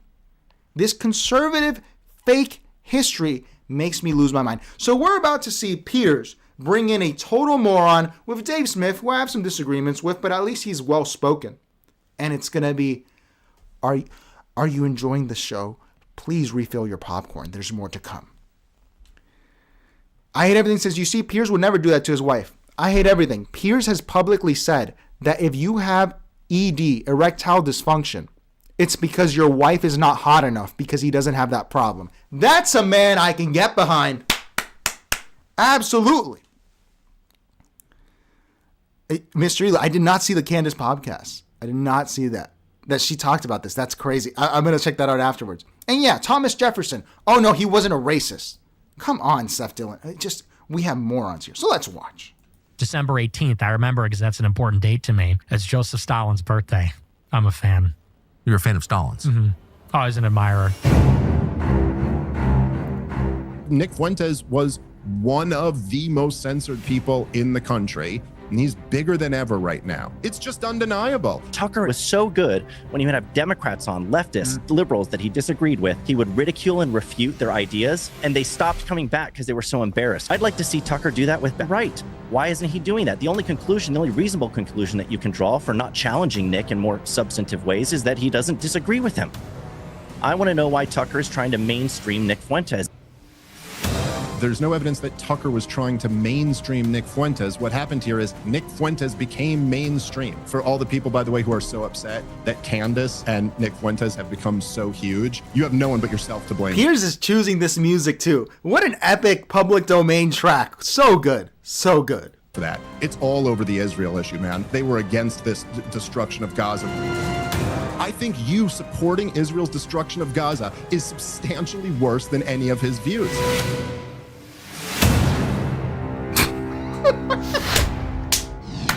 You know Piers is in the editing room and he's like, we're going to do a freeze frame here. You know he's doing that. Gaza is substantially worse than any of his views. Freeze frame, 5 seconds, then we go to me. Benjamin Netanyahu's decision to order powerful strikes on Gaza has again thrown the ceasefire into doubt. This flare-up may pass, but the underlying issues remain the same. Anger on one side that Hamas is still at large, anger on the other that Israel can effectively switch the missiles on or off, currently with the backing of the United States. It all feels depressingly familiar. And the same can be said of the debates currently rolling digital culture. From the rise of Mamdani to the never-ending frenzy over Charlie Kirk's allegiances and the sudden prevalence of Nick Fuentes, there is a very consistent theme. Piers has publicly said in the past he would never interview Nick Fuentes, but he's making a huge heel turn here, dude. You're going to see. He's going to interview him within a few months. Well, joining me to debate all this are two not at all depressingly familiar contributors. First of all, Dave Smith, the host of Part of the Problem with Dave Smith, and Seth Dillon, CEO of the Babylon Bee. Welcome to both of you. Let me start by saying, Dave Smith, there is a lot of misinformation, deliberate disinformation, conspiracy theories, analysis of conspiracy theories flying around cyberspace in all guises. It's becoming, before we get into the weeds of any of this stuff, it is becoming increasingly difficult for somebody who's not absolutely at top speed in dissecting and disseminating all this to work out what is true and what isn't. Yeah, I think that that is true, but I also think that it's probably easier than it's been in the past. And the reason we're in this moment now is partially the technological advances and just the fact. The breakdown. We have Piers with his two lions here. This here is our straight man, and this here is our animated, buff, conservative, Israel-loving guy, all right? This is the breakdown. This is the circus tonight. Mr. Elu says Mandani. That's a pronunciation I haven't heard yet. Mandani. Maybe it's a British thing, right? Man, when the British were in India, it must have been hard for them to pronounce the names. Mandani. Momdani. God, imagine having that accent. Oh, my God. Oh, my God. Fact that lots of people can have shows and we have social media and they can communicate in that way. But also that the establishment, the corporate media, and the government have been caught lying about every major crisis of the 21st century.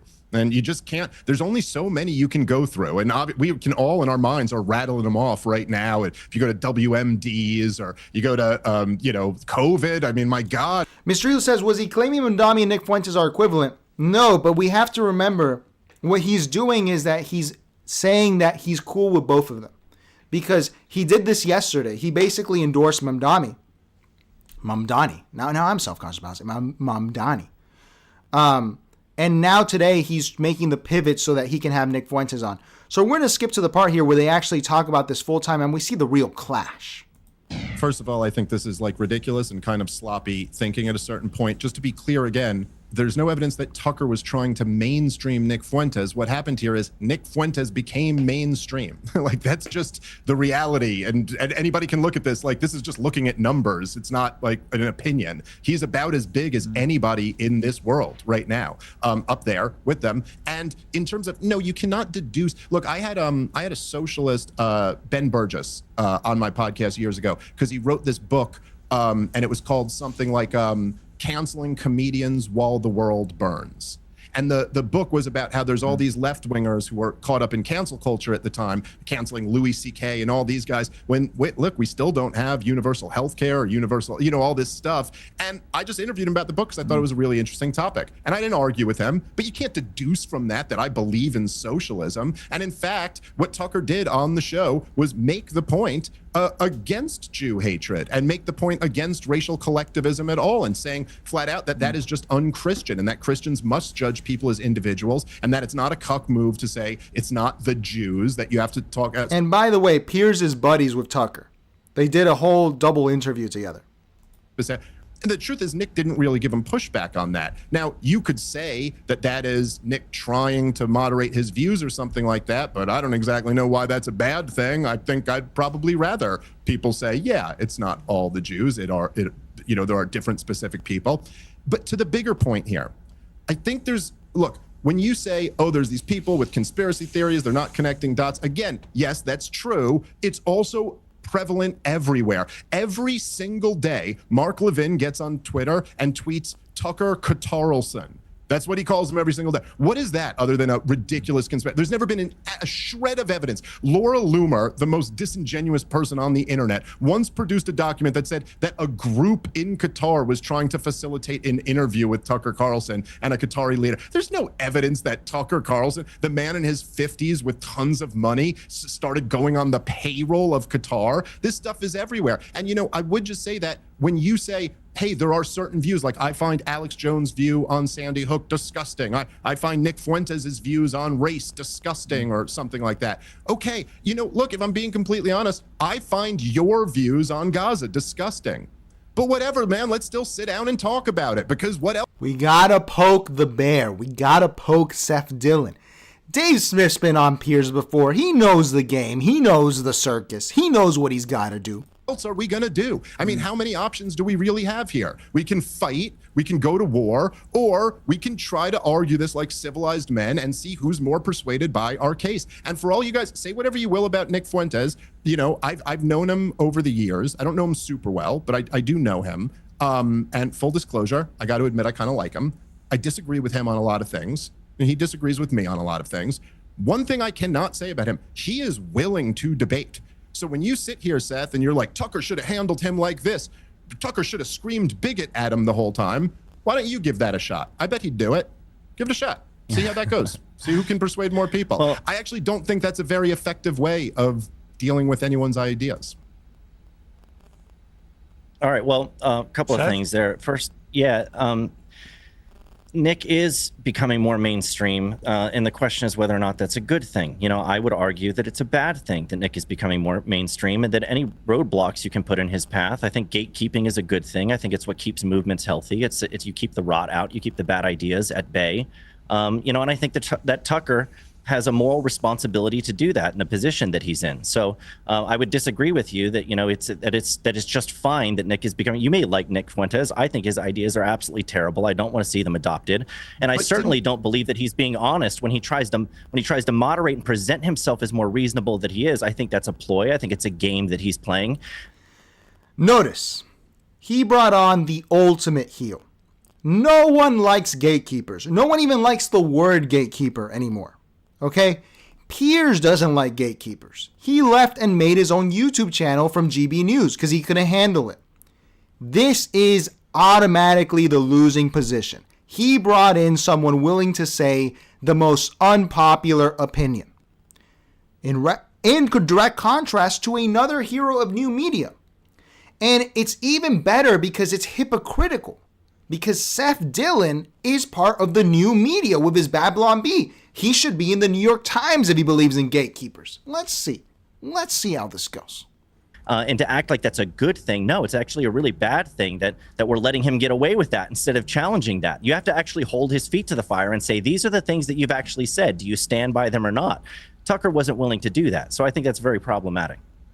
Okay, but again, so I'm not exactly clear, because before you said he should be having this conversation. Now you're saying he has an obligation to gatekeep and he shouldn't be having this conversation. I mean, look, the way I look at it is like this. No, the gatekeeping is done with the conversation. The conversation is the gatekeeping. Right. The conversation is saying, okay, look, your ideas are bad. But look, yeah, but I think your ideas are bad. So you don't get to dictate how everybody else has conversations. Sorry, you don't have that authority over other people. So you don't get to do it. Yeah, but I'm not claiming to have the authority to dictate right, but so you can, I'm not saying Tucker had no obligation.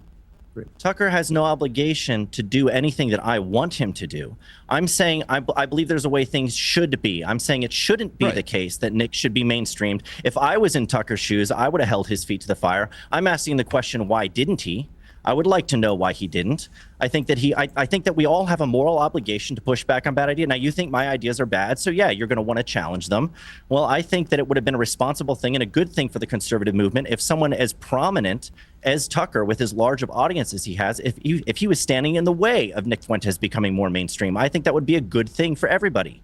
And I'm disappointed that it didn't come to. But he's free to do whatever he wants to do. Okay, I'm free to criticize him for not handling the interview the way that I think it should have been responsibly handled. I think it was extremely irresponsible. Okay.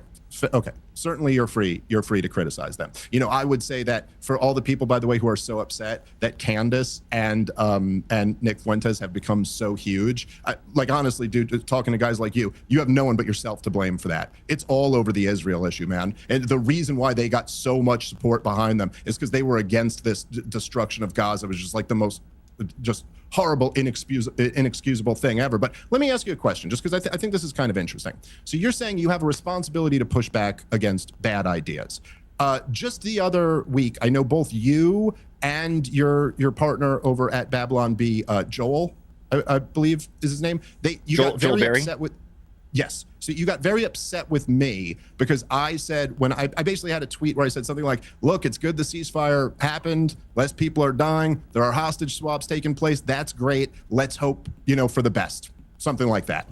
And both of you guys got very upset at me for using the term hostage swaps. And Joel said, you're describing innocent Israelis being held he said on the Gaza side, it's nothing but innocent people. On the Israeli side, it's all terrorists. Now, I pointed out that 1,700 of the people that Israel released were just people that they grabbed and were holding without charges, something Israel's been doing for many, many decades. He referred to all of them as terrorists with no shred of evidence. Like, that to me sounds pretty bigoted to just assume that every Palestinian is automatically a terrorist. Did you push back on that at all when your colleague, your partner said that? See, my point is, look, obviously it's a rhetorical question. You didn't. But the point is that, yes, it's easy to say you should push back against bad ideas. But when you start from the starting point that you're... What I love about Piers is that he will always let it get to Israel because he knows it gets the clicks. He knows it gets the clicks. So good. So good. Let them fight about Israel. It has nothing to do with this Nick Fuentes thing. But we already endorsed him. We've already cleaned him. Let's catch up with the chat here. I have to just say what I do. I'm bad at pronouncing names. Some people are just bad at pronouncing names. Nothing wrong with that. True. Effer says, I'm telling you, Trump is a duct tape that holds the right-wing Israelis and the MAGA and white nationalists together. This is clearly an uneasy alliance. More like pro-Israelis, to be more exact. Yeah, I think Trump is the last guy. Maybe JD can try to needle that thread. And everything says the main reason why Kyle Kalinske hates Joe Rogan now. Yeah, because of the gatekeeper thing. And that makes you unpopular. If you're pro-gatekeeper, you want pro-mom at the party. You want pro-chaperone. It's so boring. So boring.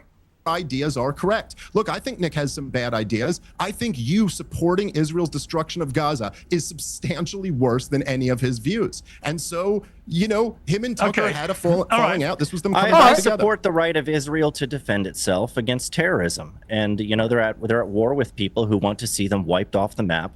I think there's a distinction between, genocide, which I think is an inaccurate term for what's being done. Just warfare, the effort that's been made to try to reduce civilian casualties has been significant. There's standards that are applied to Israel that aren't applied to anybody else in these things. I would distinguish between the hostages that were taken on October 7th and the prisoners that Israel is holding. We can have that's not really the topic of this conversation, but we disagree about what the bad ideas related, are. Though. No, it's not, because what we're talking about is that we all have our own view of what the bad ideas are. We all have the freedom to engage in a discussion about that. That's what the free marketplace of ideas is. It's where the good and the bad clash, right? Where we both voice our own opinion about what that is and try to hash that out and try to arrive at the truth. Those are healthy conversations. I'm not calling for an end to any of those conversations. My criticism of Tucker Carlson, for example, is a contribution to the discussion, not an attempt to end the discussion. And I don't appreciate it being characterized as censorship by everybody who's saying that I'm calling for censorship. That's the last thing I'm calling for. No, I wasn't saying you're calling for censorship. I'm just making the point. Sure, go ahead, Piers. Sorry. I was going to just say on this wider question of Israel, we've seen in the last couple of days a flare-up which has not ended the ceasefire, but it appears that Hamas or they...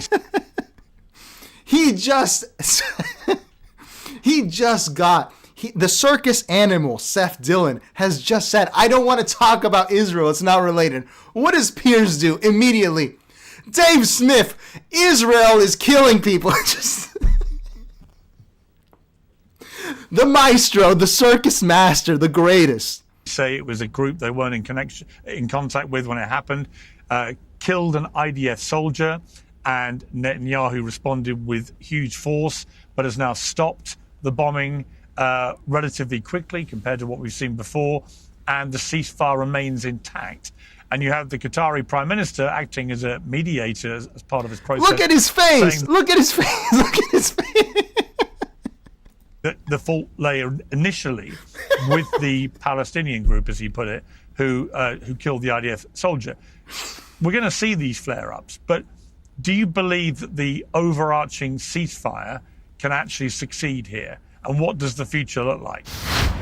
Seething, the best. To mention Piers Morgan print. I mean, that is the big question, right, Piers? And it's tough. I don't know why. I got little kids, so I don't know why this is the image I can't. But you know, like when a little kid has a loose tooth and like right before the tooth falls out, and it's just like it's hanging on by the tiniest little thread. Like it's basically all. I mean, that's where the ceasefire is right now. Like officially, they're saying it hasn't been broken, but oof, man, are we really, really close?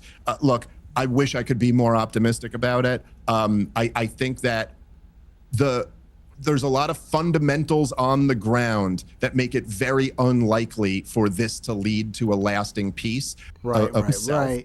Severe themselves. I heard a U.S. next the West Gaza. Over here, that Israel admin report. So if I know that. Seth, what's your response to that? Well, we have to skip that. Dave Smith goes on in paragraphs, man.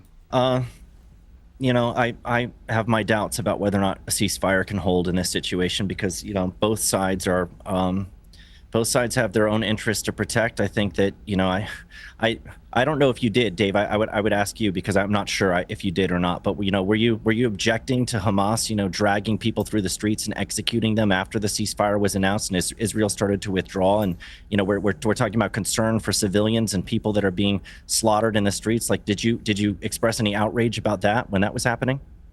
Yeah, I did, I don't know. but I just I'm find asking it. honestly. Yeah, right. So just to answer your question, yes, I did, and I find it just hilarious that you guys who have been supporting the destruction of Gaza somehow don't see your own hypocrisy when you turn around and go, "Oh my God, people are dying." I've never supported the destruction of Gaza. I don't. I've never once supported the destruction of Gaza. I wish that none of it had ever happened. Okay, well, Gaza's been destroyed, and you've been supporting Israel's right to defend itself the entire time. So what does that add up to? And this goes on. He made it all about Israel. It's so good. What we need to analyze the real alpha, which we kind of skipped over, but we have to look at once again the intro that Piers did, because this is where he absolves himself and prepares himself to have Nick Fuentes on. Let's end on this. Benjamin Netanyahu's decision to order powerful strikes on Gaza has again thrown the ceasefire into doubt. This flare-up may pass, but the underlying issues remain the same. Anger on one side that Hamas is still at large, anger on the other that Israel can effectively switch to missiles on or off, currently with the backing of the United States. It all feels depressingly familiar. And the same can be said of the debates currently rolling digital culture, from the rise of Mamdani to the never-ending frenzy over Charlie Kirk's allegiances and the sudden prevalence of Nick Fuentes. There is a very consistent theme. Well, joining me to debate all this are two not at all depressingly familiar contributors. First of all, Dave Smith, the host of Part of the Problem with Dave Smith, and Seth Dillon, CEO of the Babylon Bee. Welcome to both of you. Let me start by saying, Dave Smith, there is a lot of misinformation, deliberate disinformation, conspiracy theories, analysis of conspiracy theories flying around cyberspace in all guises. It's becoming, before we get into the weeds of any of this stuff, it is becoming increasingly difficult for somebody who's not absolutely at top speed in dissecting and disseminating all this to work out what is true and what isn't. What is Piers saying there? No one that's top speed can figure out the misinformation. No one isn't. Piers is saying that he can. Okay? Piers is revealing the method. He's telling us that he is God. In few words, he's saying that. He's saying that I am the only one who can parse through misinformation by inviting on Dave Smith and Seth Dillon to debate Israel and Nick Fuentes. This is, his IQ's not made for us, folks. This is a giant among men. A titan. Listen to that again, man. Listen to this genius. Increasingly difficult. It's becoming, before we get into the weeds of any of this stuff, it is becoming increasingly difficult for somebody who's not absolutely at top speed in dissecting and disseminating all this to work out what is true and what isn't. Only Piers can find the truth, and he's right.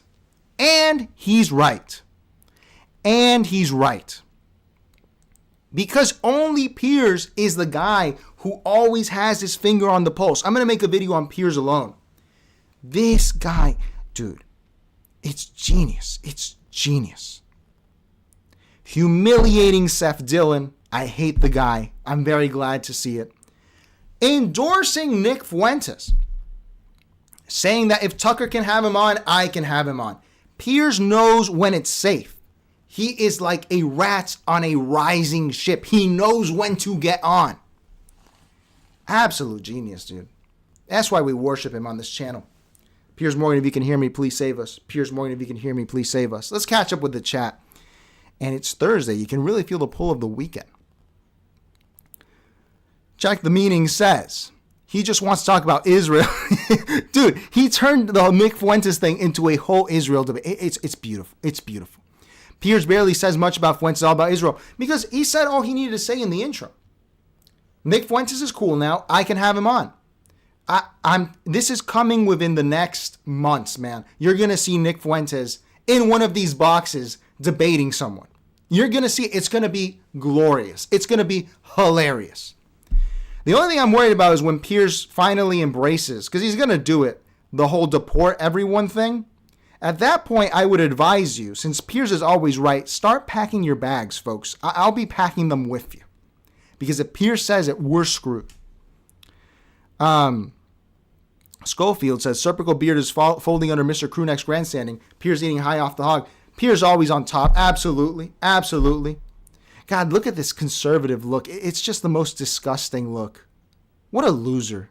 What a loser. Conservatives, it's over for you folks. Mr. Elu says, I always like Piers since he's been on America's Got Talent and interviewed Alex Jones. I actually never appreciated Piers until he did this YouTube show, man. I never saw him as the genius that he is, but now I am humble.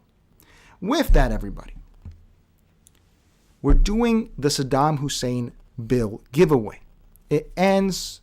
Is today Thursday? Is today Thursday? It is Thursday. It's today. So we'll be doing the drawing for this based on everyone who chatted today. And from last Thursday through this Thursday. We might do that tomorrow on stream. Or we might do it next week. I don't know. I have to go to Canada this week. I'm going to go see how the Canadians are living under the Trump regime. I'll report to you from Canada. But yeah, we're doing that. Let's see the chats here. Check the meeting says, I don't think Piers will say deport everyone. I hope not. Your words to God's ear, dude. If Piers says that, I will pack my bags. I'm scared. I am scared. Mr. Elu says, even Bernie said Trump was better on the border. Yeah. Yeah, dude. Trump has a total victory. Whether you love him or hate him, it's just the truth. If you're new here, guys, like, comment, and subscribe. Liking takes half a second. Subscribing takes half a second. Join us for our streams. We have a lot of fun here. We analyze the world through the lens of Baudrillard. All right? If you subscribe, it helps the channel grow. We got to 1,000 recently, and we're doing this giveaway. I think for the next 1,000, we're going to do a $1,000 giveaway when we get to 2,000. We might do that consecutively while we do the 1,000. So share the channel, folks, if you want to see that. I appreciate you guys tuning in. Tomorrow's Friday. Tomorrow, it's Friday and the body knows it, as they say in Spanish. With that, everybody, thank you for tuning in. I'm glad we had a good time. Mr. Elu, no, it's not for work. I'm just going to Canada for fun, man. I'm going to Buffalo. Haven't been there before. I went there as a baby. And I want to see, it's like a 2-day trip. I have family in Canada, so I've been to plenty of times. But yeah, I'm going to go check out Toronto, see how it's doing under the yoke of Prime Minister Carney. People's Press says, thank you for the stream. Thank you for tuning in, People's Press. I appreciate you guys. And I will see you tomorrow.